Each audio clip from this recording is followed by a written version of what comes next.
1 Chroniques, chapitre 15. David se construisit des maisons dans la ville de David. Il prépara aussi un emplacement pour l'arche de Dieu et dressa une tente pour l'abriter. Il dit alors, l'arche de Dieu ne doit être portée que par les Lévites, car c'est eux que l'Éternel a choisis pour porter son coffre et en faire à toujours le service. Puis David rassembla tout Israël à Jérusalem pour faire monter l'arche de l'Éternel à la place qu'il lui avait préparée. David rassembla les descendants d'Aaron et les Lévites. Pour les Kéhathites, il y eut Uriel, le chef, et 120 de ses frères. Pour les Mérarites, Asaja, le chef, et 220 de ses frères. Pour les Guershonites, Joël, le chef, et 130 de ses frères. Pour les descendants d'Élitsaphan, Shemaéja, le chef, et 200 de ses frères. Pour les descendants d'Hébron, Éliel, le chef, et 80 de ses frères. Pour les descendants d'Uziel, Aminadab, le chef, et 112 de ses frères. David appela les prêtres Tsadok et Abiatar ainsi que les Lévites Uriel, Asaja, Joël, Shemaéja, Éliel et Aminadab. Il leur dit, vous êtes les chefs de famille des Lévites. Consacrez-vous, avec vos frères, et faites monter l'arche de l'Éternel, du Dieu d'Israël, à l'emplacement que je lui ai préparé. Parce que vous n'y étiez pas la première fois, l'Éternel, notre Dieu, nous a frappés. En effet, nous ne l'avions pas recherché conformément aux règles. Les prêtres et les Lévites se consacrèrent pour faire monter l'arche de l'Éternel, du Dieu d'Israël. Les fils des Lévites portèrent l'arche de Dieu sur leurs épaules avec des barres, comme Moïse l'avait ordonné d'après la parole de l'Éternel. Puis David dit aux chefs des Lévites de disposer leurs frères musiciens avec leurs instruments de musique, des luths, des harpes et des cymbales, qu'ils devaient faire retentir de sons éclatants en signe de réjouissance. Les Lévites mirent donc en place Éman, fils de Joël, Asaph, fils de Bérékia, un de ses frères, et, parmi les Mérarites, leurs frères, Éthan, fils de Cushaja. Puis avec eux leurs frères de second rang, les portiers Zacharie, Ben, Jahaziel, Shemiramoth, Jéhiel, Uni, Eliab, Benaja, Maazéja, Matitsia, Éliphélé, Miknéja, Obed-Édom et Jéhiel. Les musiciens Éman, Asaph et Éthan devaient faire retentir des cymbales en bronze. Zacharie, Aziel, Shemiramoth, Jéhiel, Uni, Eliab, Maazéja et Benaja avaient des luths pour les sopranos. Quant à Matitsia, Éliphélé, Miknéja, Obed-Édom, Jéhiel et Azazia, ils avaient des harpes à 8 cordes pour conduire le chant. Kenania, chef musicien parmi les Lévites, dirigeait la musique, car il en avait les compétences. Bérékia et Elkana étaient des portiers chargés de veiller sur l'arche. Les prêtres Shébania, Josaphat, Nathanaël, Amasaï, Zacharie, Benaja et Éliézer sonnaient de la trompette devant l'arche de Dieu. Obed-Édom et Jéshija étaient aussi des portiers chargés de veiller sur l'arche. David, les anciens d'Israël et les chefs de milliers se mirent en route pour faire monter l'arche de l'alliance de l'Éternel depuis la maison d'Obed-Édom, et ce, au milieu des réjouissances. Ce fut avec l'aide de Dieu que les Lévites portèrent l'arche de l'alliance de l'Éternel, et l'on sacrifia 7 taureaux et 7 béliers. David était habillé d'un manteau de fin lin, de même que tous les Lévites chargés de porter l'arche, les chantres et Kenania, le chef des musiciens. David portait aussi un éphod en lin. Tout Israël fit monter l'arche de l'alliance de l'Éternel avec des cris de joie, au son des clairons, des trompettes et des cymbales et en faisant retentir les luths et les harpes. Michal, la fille de Saül, regardait par la fenêtre lorsque l'arche de l'alliance de l'Éternel pénétra dans la ville de David et, en voyant le roi David sauter et danser, elle éprouva du mépris pour lui dans son cœur. 1 Chroniques, chapitre 16. Une fois qu'on eut amené l'arche de Dieu, on la plaça au milieu de la tente que David avait dressée pour elle, et l'on offrit des holocaustes et des sacrifices de communion devant Dieu. Quand il eut fini d'offrir les holocaustes et les sacrifices de communion, David bénit le peuple au nom de l'Éternel. Puis il distribua à tous les Israélites, hommes et femmes confondus, à chacun un pain, une portion de viande et un gâteau au raisin. Il confia à des Lévites la responsabilité de faire le service devant l'arche de l'Éternel, de rappeler le souvenir de l'Éternel, le Dieu d'Israël, de le louer et le célébrer. C'étaient Asaph, le chef, Zacharie, son second, Jéhiel, Shemiramoth, Jéhiel, Matitsia, Eliab, Benaja, Obed-Édom et Jéhiel. Ils avaient des instruments de musique, des luths et des harpes, et Asaph faisait retentir les cymbales. Les prêtres Benaja et Jacaziel sonnaient continuellement de la trompette devant l'arche de l'alliance de Dieu. C'est ce jour-là que David chargea pour la première fois Asaph et ses frères de célébrer les louanges de l'Éternel. Louez l'Éternel, faites appel à son nom, faites connaître ses hauts faits parmi les peuples. Chantez en son honneur, jouez de vos instruments en son honneur, célébrez toutes ses merveilles. Placez votre fierté dans son saint nom. Que le cœur de ceux qui cherchent l'Éternel se réjouisse. Ayez recours à l'Éternel et à sa force. Recherchez constamment sa présence. Souvenez-vous des merveilles qu'il a accomplies, de ses miracles et de ses jugements, descendants d'Israël, son serviteur, enfant de Jacob, qu'il a choisi. L'Éternel est notre Dieu. Ses jugements s'exercent sur toute la terre.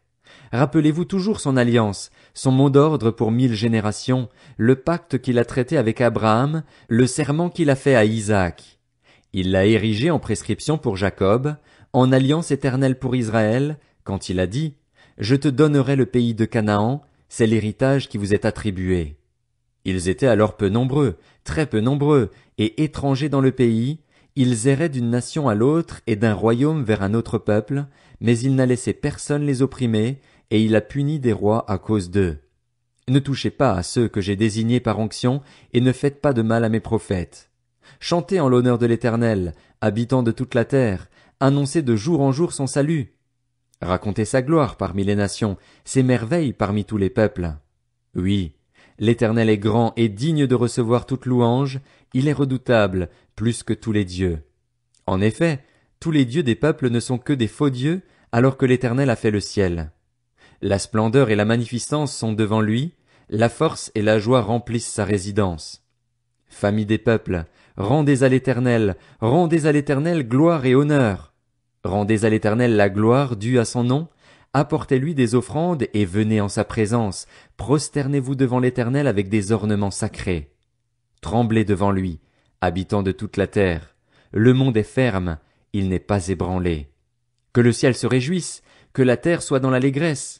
Que l'on dise parmi les nations, l'Éternel règne.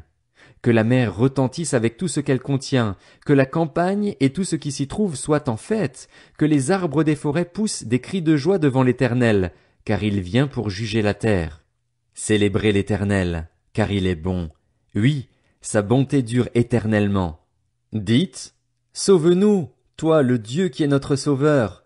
Rassemble-nous et retire-nous du milieu des nations. Ainsi nous célébrerons ton saint nom et nous mettrons notre gloire à te louer. Béni soit l'Éternel, le Dieu d'Israël, d'éternité en éternité. Et tout le peuple dit: Amen, louez l'Éternel. David laissa Asaph et ses frères là, devant l'arche de l'alliance de l'Éternel, afin qu'ils effectuent le service régulier devant l'arche, suivant les exigences de chaque jour. Il désigna Obed-Édom, fils de Jéduthun, et Osa ainsi que leurs 68 frères comme portiers. Il chargea le prêtre Tsadok et ses frères prêtres de servir devant le tabernacle de l'Éternel, sur le haut lieu qui se trouvait à Gabaon. Ils devaient constamment, matin et soir, offrir à l'Éternel des holocaustes sur l'autel des holocaustes, en respectant tout ce qui est écrit dans la loi de l'Éternel, prescrite par lui à Israël. Avec eux se trouvaient Éman, Jéduthun et les autres, ceux qui avaient été choisis, nommément désignés, pour louer l'Éternel, car sa bonté dure éternellement. Éman et Jéduthun avaient la charge des trompettes et des cymbales à faire retentir, ainsi que des instruments pour les chants en l'honneur de Dieu. Quant aux fils de Jéduthun, ils étaient portiers. Tout le peuple repartit, chacun chez soi, et David retourna chez lui pour bénir sa famille. 1 Chroniques, chapitre 17. Lorsqu'il fut installé dans son palais, David dit au prophète Nathan: Vois, j'habite dans une maison en cèdre, tandis que l'arche de l'alliance de l'Éternel se trouve sous une tente. Nathan répondit à David: Fais tout ce que tu as dans le cœur, car Dieu est avec toi. La nuit suivante, la parole de Dieu fut adressée à Nathan. Va annoncer à mon serviteur David: Voici ce que dit l'Éternel. Ce n'est pas à toi de me construire une maison pour que j'y habite. En effet, je n'ai pas habité dans une maison depuis le jour où j'ai fait sortir Israël d'Égypte jusqu'à aujourd'hui. Je suis passé d'une tente à l'autre, d'un lieu de résidence à l'autre. Partout où j'ai marché avec tout Israël, Ai-je une seule fois dit à l'un des juges d'Israël que j'avais désigné pour diriger mon peuple? Pourquoi ne me construisez-vous pas une maison en cèdre?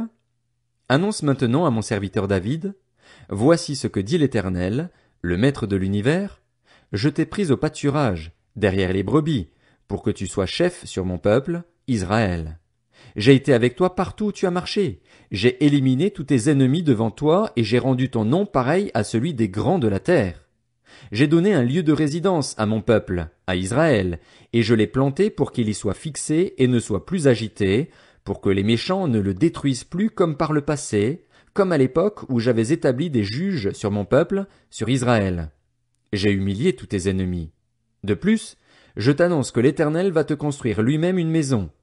Quand ta vie prendra fin et que tu iras rejoindre tes ancêtres, je ferai surgir après toi ton descendant, issu de tes fils, et j'affermirai son règne. Ce sera lui qui me construira une maison et j'affermirai pour toujours son trône. Je serai pour lui un père et il sera pour moi un fils. Je ne lui retirerai pas ma grâce comme je l'ai fait avec ton prédécesseur. Je l'établirai pour toujours dans ma maison et dans mon royaume, et son trône sera affermi pour toujours. Nathan rapporta toutes ces paroles et toute cette vision à David. Alors le roi David alla se présenter devant l'Éternel et dit, Qui suis-je, Éternel Dieu? Et qu'est-ce que ma famille, pour que tu m'aies fait parvenir là où je suis? Et c'est trop peu à tes yeux, ô Dieu. Tu parles de la famille de ton serviteur pour un avenir lointain, et tu me traites comme si j'étais un homme important, Éternel Dieu. Que pourrait te dire de plus, David, sur la gloire accordée à ton serviteur? Tu connais ton serviteur. Éternel, c'est à cause de ton serviteur et conformément à tes désirs que tu as accompli toutes ces grandes choses et les lui as révélées. Éternel, personne n'est semblable à toi et il n'y a pas d'autre Dieu que toi, d'après tout ce que nous avons entendu. Existe-t-il sur la terre une seule nation qui soit comme ton peuple, Israël? Ô Dieu, tu es venu le racheter pour faire de lui ton peuple, pour te faire un nom et pour accomplir des miracles et des prodiges, en chassant des nations devant ton peuple que tu as racheté d'Égypte. Tu as établi ton peuple, Israël, pour qu'il soit ton peuple pour toujours, et toi, Éternel, tu es devenu son Dieu. Maintenant, Éternel, que la parole que tu as prononcée sur ton serviteur et sur sa famille subsiste jusque dans l'éternité, et agis comme tu l'as dit. Qu'elle subsiste, que l'on dise éternellement la grandeur de ton nom en affirmant, l'Éternel, le Maître de l'univers, le Dieu d'Israël, est un Dieu pour Israël et que la maison de David, ton serviteur, soit affermie devant toi. En effet, c'est toi-même, mon Dieu, qui as révélé à ton serviteur que tu lui construirais une maison. C'est pourquoi ton serviteur a osé prier devant toi. Maintenant, Éternel, c'est toi qui es Dieu, et tu as annoncé ce bienfait à ton serviteur. Veuille donc bénir la famille de ton serviteur afin qu'elle subsiste éternellement devant toi, car ce que tu bénis, Éternel, est béni pour l'éternité.